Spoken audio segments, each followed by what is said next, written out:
Hello everyone, welcome my YouTube channel. आज हम बात करने वाले हैं फर्टिलाइजेशन के बारे में। फर्टिलाइजेशन क्या होता है और एक फीमेल प्रेग्नेंट कैसे होती है, आइए जानते हैं। मेल के स्पर्म जब फीमेल के अंदर जाते हैं तो वे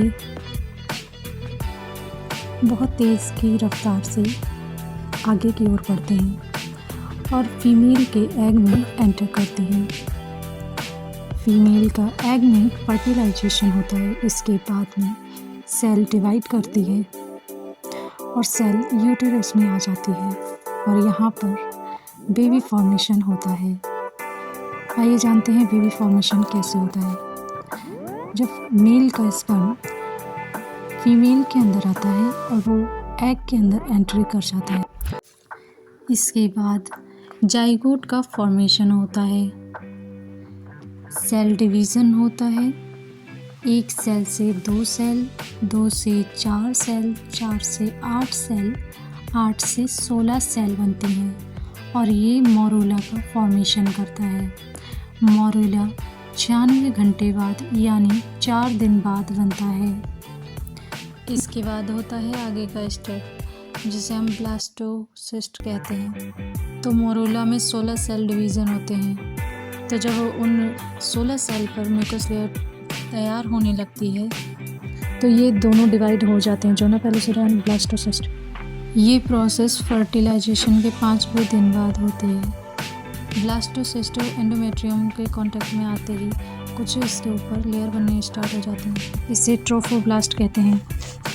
इसके बाद ये सेल मेम्ब्रेन छोड़ देते हैं और सिंगल स्ट्रक्चर की तरह एक्ट करते हैं। अब इस सिंगल सेल को सिंसियोब्लास्ट कहते हैं। इसके बाद ये एंडोमेट्रियम से चिपक जाता है और HCG हार्मोन सिक्रेट करने लगता है। HCG एक प्रेगनेंसी हार्मोन है जो एंडोमेट्रियम में कॉर्पस ल्यूटियम को मेंटेन करता है।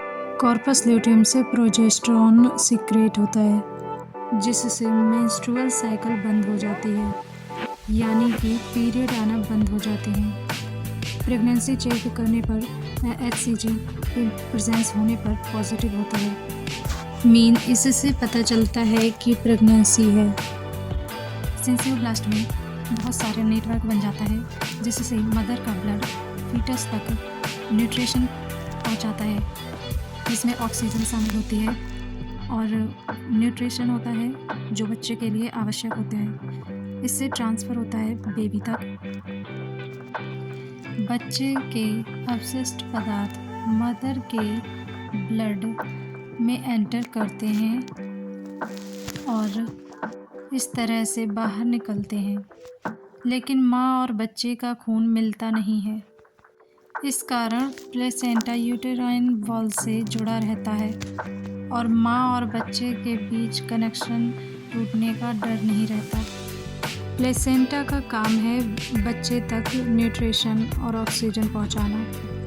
गर्भनाल में स्टेम सेल्स होते हैं जो अलग अलग तरह के सेल्स बनाते हैं, जैसे बोन सेल, फैट सेल में डिफरेंस रखते हैं। साथ ही अलग अलग ब्लड सेल बनाने के लिए रिस्पॉन्सिबल होते हैं। गर्भनाल की लेंथ 55 से 60 सेंटीमीटर होती है।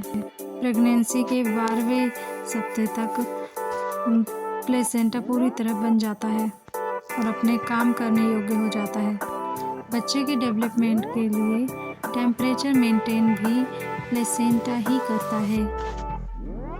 प्रेगनेंसी के लास्ट स्टेज तक प्लेसेंटा और भी ज़्यादा मजबूत हो जाता है और बच्चे की डिलीवरी में सपोर्ट करती है। जब प्रेगनेंसी का टाइम आता है तो प्रोस्टाग्लैंडिन जैसे सिक्रीट करता है प्लेसेंटा।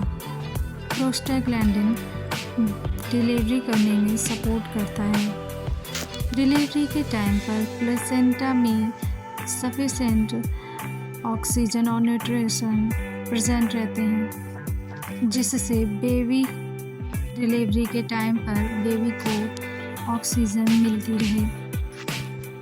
बेबी डिलीवरी टाइम पर कॉन्ट्रैक्शन के कारण प्लेसेंटा डिटैच होने लगता है, जो एक नेचुरल प्रोसेस है। जिससे डिलीवरी के बाद प्लेसेंटा को बाहर निकाला जाता है। यदि इसमें थोड़ा सा भी प्लेसेंटा रह जाता है तो ये बहुत नुकसानदायक होता है। सबसे पहले IVF होता क्या है, टेस्ट ट्यूब बेबी किसे कहते हैं, चलिए जानते हैं। ये एक ऐसी प्रोसेस है जो बच्चा ना पैदा करने वाले कपल्स के लिए होता है। ये प्रोसेस तैयार की गई है जैसे किसी महिला की 40 साल से ऊपर उम्र हो गई हो तो उस महिला की फर्टिलिटी होने के चांस बहुत कम हो जाते हैं। और ऐसे पुरुष जिनके स्पर्म का अमाउंट कम है या उनकी मोटिलिटी में प्रॉब्लम है, ये लोग बच्चे पैदा नहीं कर पाते हैं, तो ऐसे लोगों को IVF का सहारा लेना पड़ता है। नॉर्मली हर मंथ एक फीमेल की ओवरी से एक एग निकलता है जो फैलोपियन ट्यूब में जाता है, और इस टाइम पर फीमेल मेल की मेटिंग हो जाए तो जो वेजाइना से यूटेरस से फैलोपियन ट्यूब में एंटर कर जाते हैं और ये एग के अंदर एंटर कर जाते हैं और यहाँ पर जाइगोट का फॉर्मेशन होता है और फर्टिलाइजेशन होता है, जिसके बाद ये जाइगोट फैलोपियन ट्यूब से यूटेरस में आ जाता है और एक वी का फॉर्मेशन होता है। तो जैसा कि हमने अभी जाना कि कुछ लोग फर्टिलाइजेशन नहीं कर पाते हैं, तो उनके लिए ये प्रोसेस स्टार्ट की जाती है जिसमें सबसे पहले ओवरी स्टिमुलेशन होता है। नॉर्मली एक ओवरी एक ही एग रिलीज़ करती है, लेकिन IVF के लिए मल्टीपल एग की ज़रूरत होती है। इसके लिए डॉक्टर फर्टिलिटी ड्रग्स देते हैं। मल्टीपल एग इसलिए नहीं होते हैं क्योंकि कुछ एग ग्रो नहीं कर पाते हैं, इसलिए एक से ज़्यादा एग को फर्टिलाइज़ किया जाता है। सेकेंड स्टेप है एग रिट्रीवल प्रोसेस। सबसे पहले इसमें महिला को एनेस्थीसिया दिया जाता है ताकि उससे पेन ना हो। डॉक्टर अल्ट्रासाउंड की हेल्प से एक पतली निडल को महिला के वेजाइना में डाल दिया जाता है और उस निडल की हेल्प से एग को बाहर निकाल लिया जाता है। थर्ड स्टेप है इंसेमिनेशन। इसमें मेल के स्पर्म ले लिए जाते हैं और टेस्ट ट्यूब के अंदर एग और स्पर्म को मिक्स कर दिया जाता है, जिससे स्पर्म एग को फर्टिलाइज कर देता है और कुछ घंटों बाद फर्टिलाइजेशन शुरू हो जाता है। फोर्थ स्टेप है हमारा एम्ब्रायो कल्चर। इसमें डॉक्टर ऐसे एग को चूज़ करता है जिसमें अच्छी ग्रोथ दिखाई देती हो। 3 से 4 दिन के बाद ये एग एम्ब्रायो बन जाते हैं। Fifth step embryo transfer. Healthy embryo को सेलेक्ट करके वेजाइना में इंसर्ट कर दिया जाता है।